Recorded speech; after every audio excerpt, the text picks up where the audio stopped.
मौजूद मजमे को अपना फॉलोअर सब्सक्राइबर नहीं समझता, मैं अपने सामने मौजूद मजमे को मरीज समझता हूं और मैं मरीज के मर्ज के एतबार से उसको दवाई देता हूं। आप कहेंगे हमें किस बात का मर्ज है, हम तो हट्टे कट्टे, हमें तो कोई तकलीफ नहीं। मैं कहता हूं मैं सेहत की बात नहीं करता। क्या बताइए झूठ बोलना ये बीमारी नहीं है? आज हमारी सोसाइटी में ये बीमारी आम है कि नहीं है? एक दूसरे की गीबत और चुगली करना क्या ये बीमारी नहीं है?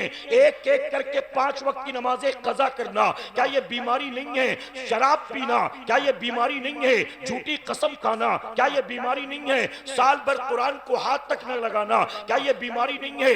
हफ्ते में एक बार जुमा की 2 रकात जिस इमाम के पीछे पढ़ते हो, पूरे हफ्ते भर उसी इमाम को गालियां देते हो, क्या ये बीमारी नहीं है? ऐ मुसलमानों, दूसरे की बहू को देखकर, दूसरे की बेटी को देखकर बदनिगाही करना, सीटियां बजाना, तालियां बजाना क्या ये बीमारी नहीं है? रात भर मोबाइल लेकर पबजी खेलना, रात भर यूट्यूब पर हीरोइनों की गंदी वीडियो तलाश करना क्या ये बीमारी नहीं है? आईपीएल जब देखने के लिए बैठो असर मगरिब इशा कज़ा कर दो क्या ये बीमारी नहीं है? आप बताइए कौन कौन सी बीमारी में बताऊं?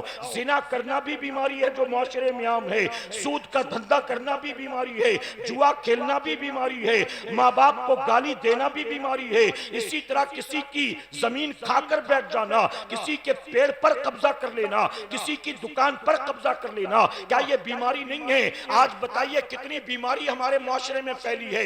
अगर औरतों की बात करूं, आज कौन सी बीवी है जो शौहर का हक अदा करती है? आज कौन सी माँ है जो औलाद को सही तरबियत देती है? आज कितनी औरतें हैं इस पिंडाल में जो इस वक्त गौसे आजम के नाम पर आई हैं? कितने परसेंट इनमें से जो औरतें हैं 5 वक्त नमाज की पाबंदी करती हैं? कितनी शर्म हया की पैकर है, कितनी पर्दे की पाबंद है? क्या ये एक दूसरे की गिबत नहीं करती, चुगली नहीं करती, अपने शौहर से जबान दराजी नहीं करती, अपनी सास से झगड़े नहीं करती, देवरानी जेठानी के झगड़े नहीं होते? मैं कौन कौन सी बीमारी बताऊं? इसलिए मैं तकरीर को मिठाई नहीं समझता। मिठाई आदमी अपनी चॉइस से खरीदता है, कल ये लिया था चलो आज ये ले लें, बीवी ने कहा था आज ये ले आना। ये मिठाई आदमी अपनी मर्जी से खरीदता है, लेकिन दवाई मर्जी से नहीं दी जाती, दवाई मरीज के मर्ज को देखकर दिया जाता है।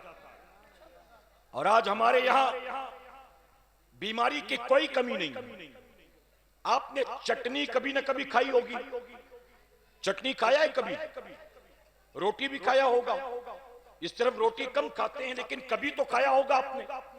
आप मुझे बताएं दिल पर हाथ रखकर, चटनी में मजा ज्यादा आता है कि रोटी में मजा आता है? लज्जत चटनी में है कि रोटी में? जी एक तो इतना दूर बैठे ना, मुझे सुनाई नहीं दे रहा है। बीच में जो ये खला खाली है ना, दरमियान में जो जगह खाली है ना, अगर जो यहां वहां खड़े उसको भर लेंगे तो थोड़ा बेहतर होगा। चटनी में मजा होता है कि रोटी में? चटनी में। सेहत के लिए चटनी अच्छी है कि रोटी अच्छी है? मजा चटनी में है, लेकिन चटनी सेहत के लिए अच्छी चीज नहीं है।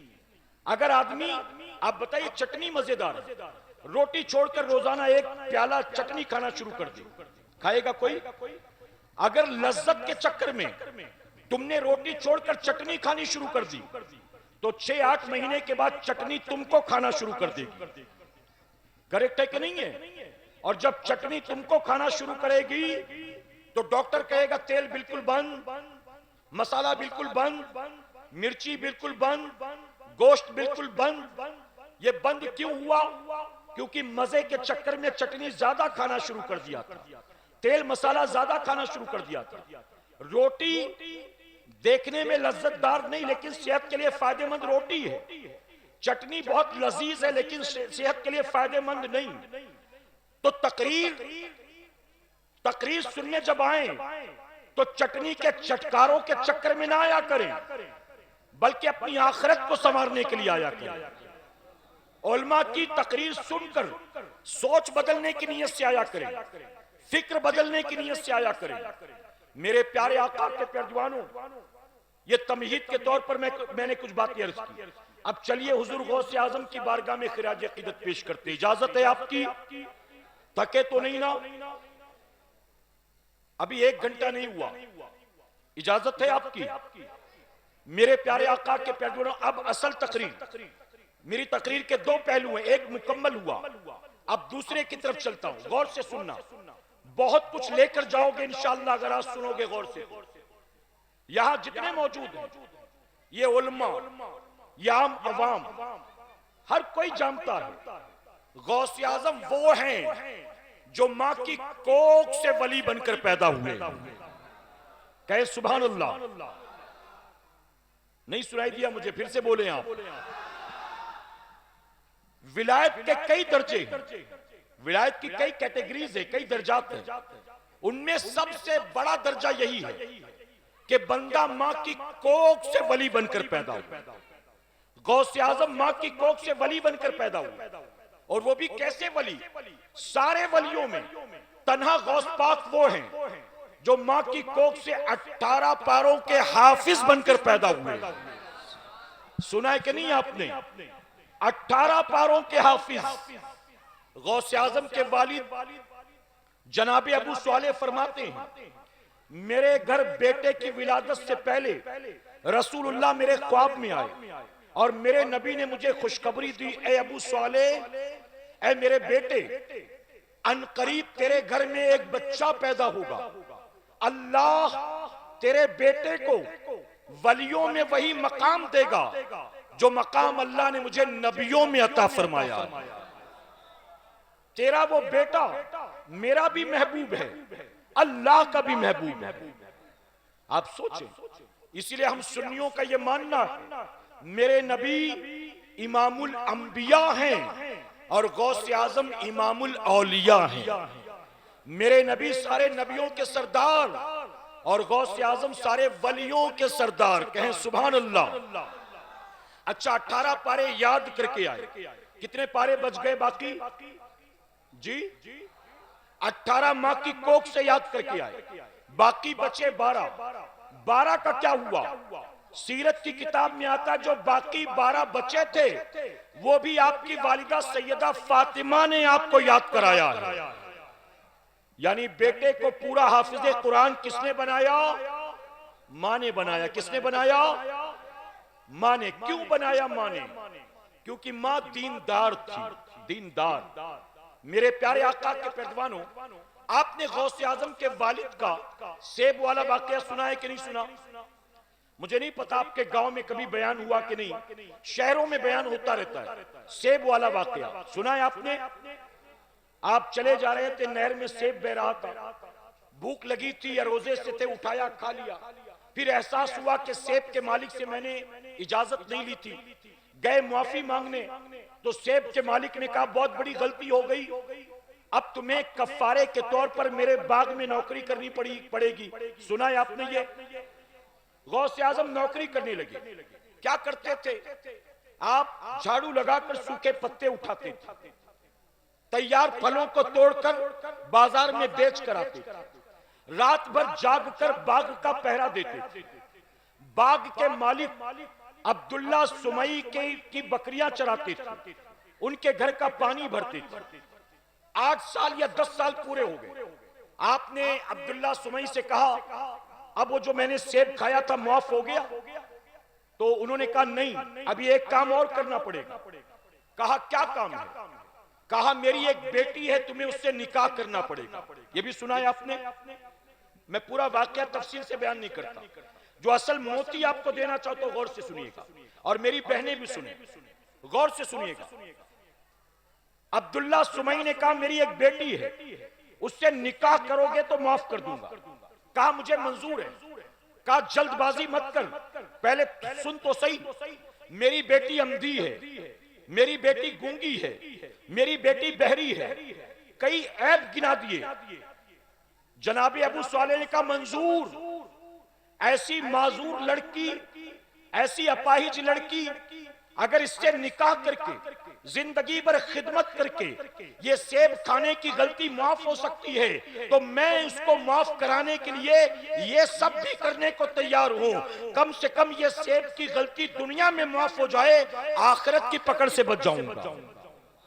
सोचिए कैसे लोग होते थे वो। कहा मुझे मंजूर, निकाह हो गया।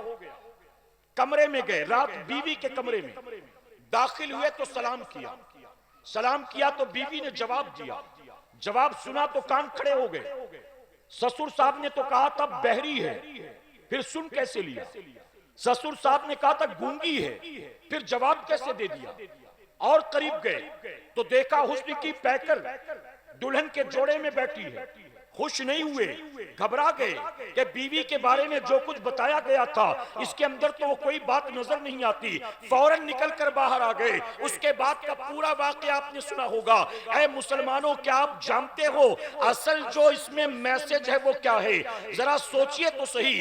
अब्दुल्ला सुमई के बाग में अबू साले नौकरी कर रहे हैं, 8 साल या 10 साल नौकरी कर रहे हैं। उसी बाग में एक कोने में अब्दुल्ला सुमई का मकान भी मौजूद है और मकान के अंदर उनकी बेटी सैयदा फातिमा उम्मुल खैर भी रहती हैं। बेटी कमरे में मौजूद है, नौजवान अबू साले बाग में मौजूद हैं, लेकिन बेटी ने कभी 10 साल में झांक कर लड़के की तरफ नहीं देखा। अबू साले ने घर में झांक कर कभी अब्दुल्ला सुमई की बेटी की तरफ नहीं देखा। ये बुढ़ा घर में अकेला रहता है, ये इसके बीवी बच्चे भी हैं, चलो घर में जरा झांक कर देख लो।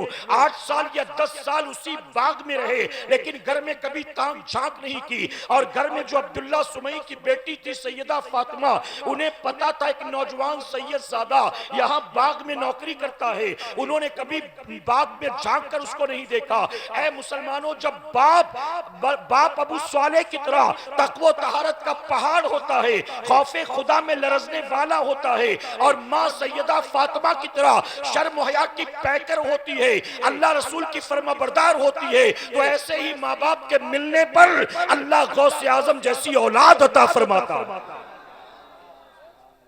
और जब बाप गालियां देने वाला हो, आईपीएल देखने वाला हो, झूठ बोलकर 4 पैसे कमाने वाला हो, और मां सीरियल देखने वाली, बिग बॉस देखने वाली, रज जगह में नाचने वाली, बेपर्दा शादी में, मंगनी में, निकाह में आने जाने वाली हो, ऐसे माँ बाप के मिलने पर न गाजी पैदा होते हैं, न नमाजी पैदा होते हैं, या तो यूट्यूबर पैदा होते हैं, या तो टिकटॉकर पैदा होते हैं, या तो पबजी चैंपियन पैदा होते हैं, या तो जंगली रमी खेलने वाले पैदा होते हैं, या तो माँ को गाली देने वाले पैदा होते हैं, या तो बाप को झिड़की देने वाले पैदा होते हैं। इसीलिए सूफिया ने बड़ी प्यारी बात कही, गौर से सुनना सुनियो। सूफिया फरमाते हैं बाप दीनदार होता है तो दीन घर की दहलीज तक पहुंचता है, मां दीनदार होती है तो दीन आने वाली नस्लों तक मुंतकिल हो जाता है। गौसे आजम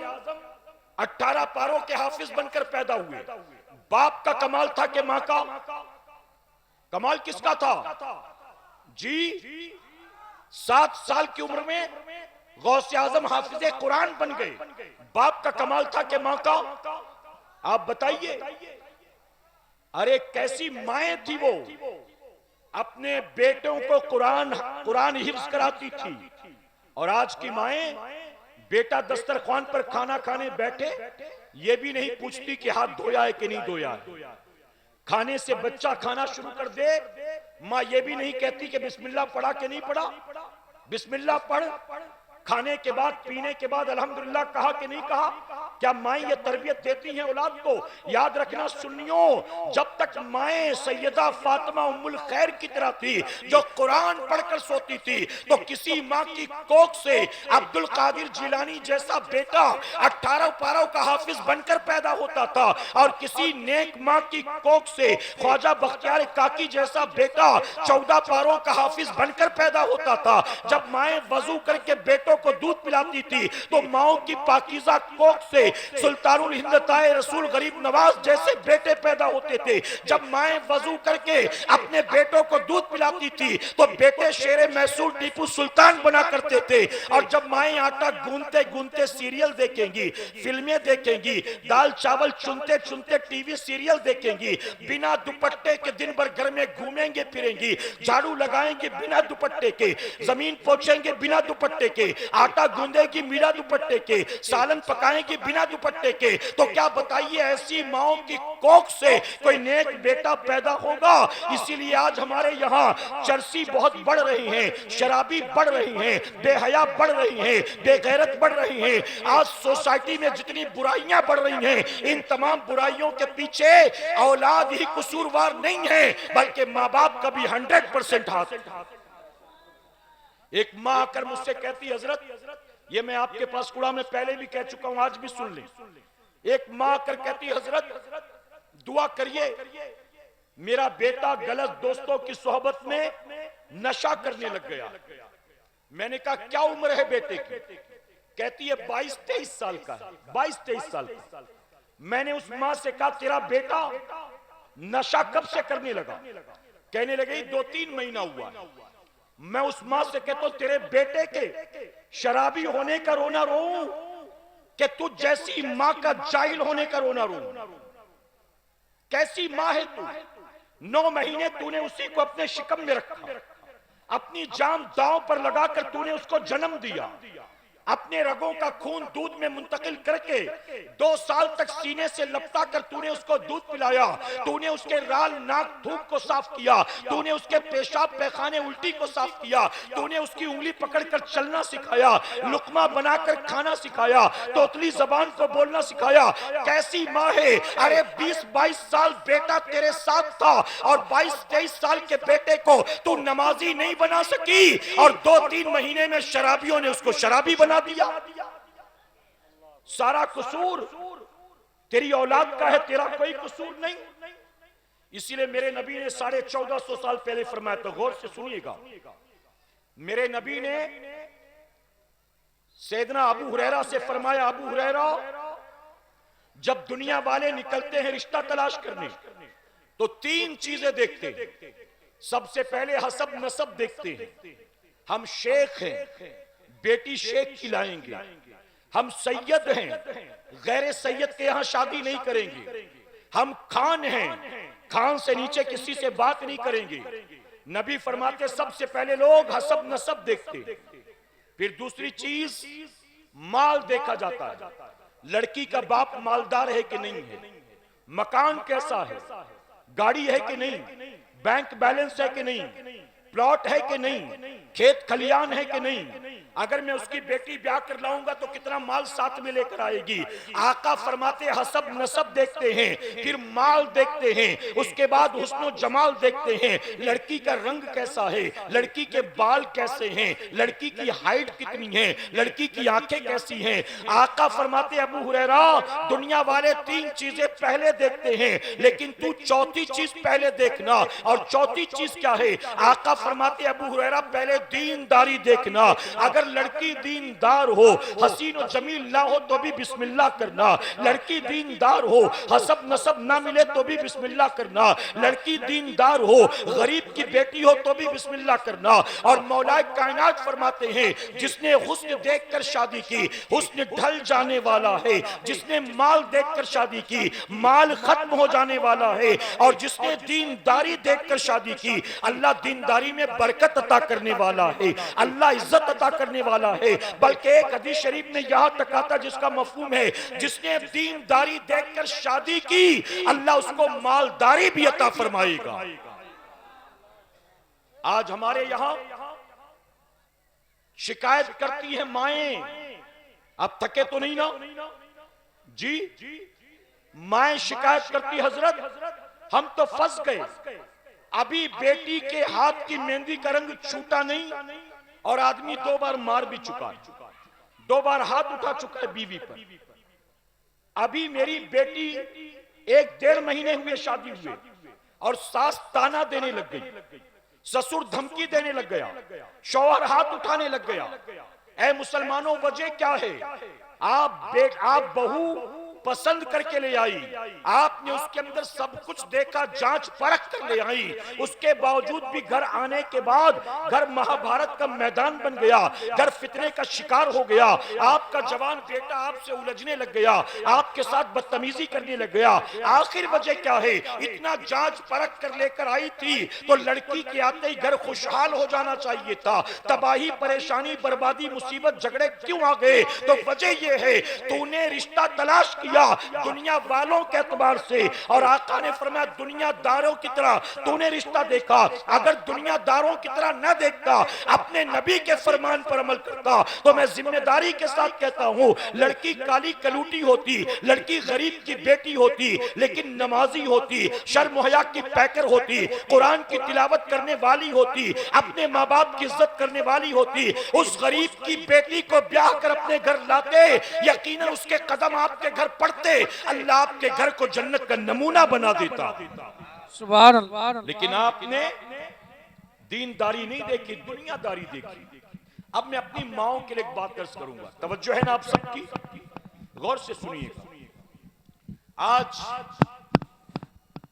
हमारे यहां लोग पर्दा नहीं करते, जबकि याद रखना सुन्नियों, ये हमारी बहनें सुन ले गौर से, लड़का जब बालिग हो ना, लड़का बालिग हो तो बालिग होते ही उस पर एक चीज फर्ज हो जाती है, और वो है 5 वक्त की नमाज।